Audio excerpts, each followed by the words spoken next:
સુરત में Althan police station તથા જિંદગી જીવદયા અભિયાન સુરત દ્વારા 300 થી વધુ વિનામૂલ્યે કુંડા વિતરણ કાર્યક્રમનું આયોજન કર્યું। અભિયાનને લીધે લોકોની પક્ષીઓ પ્રત્યેની સહાનુભૂતિ વધી આ કાળઝાળ ગરમીમાં પક્ષીઓને દાણા પાણી મળી રહે તે ઉદ્દેશથી પક્ષીઓની તરસ છીપાવવા માટે મોટા ભાગે સેવાભાવી લોકો આગળ આવી રહ્યા છે। અલથાણ પોલીસ સ્ટેશન તથા જિંદગી જીવદયા અભિયાન સુરત દ્વારા પક્ષીઓ માટે 300 થી વધુ વિનામૂલ્યે કુંડા વિતરણ કરવામાં આવ્યું હતું।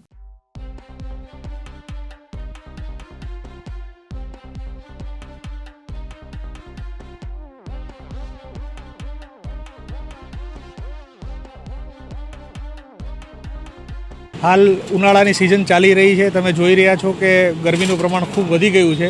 तेथी सूरत शहर पोलीस, अलथाण पोलीस अने जिंदगी जीवदया अभियान ए ट्रस्ट द्वारा एमना बंनेना संयुक्त उपक्रमे जे पक्षीओ छे एमने पाणी पीवानी व्यवस्थाना भागरूपे આજરોજ सूरत शहर पोलीस तथा जिंदगी जीवदया अभियान ट्रस्ट तरफथी पाणीना कुंडा है एનું નિઃશુલ્કપણે વિતરણ કરવાનો કાર્યક્રમ યોજાયેલ છે।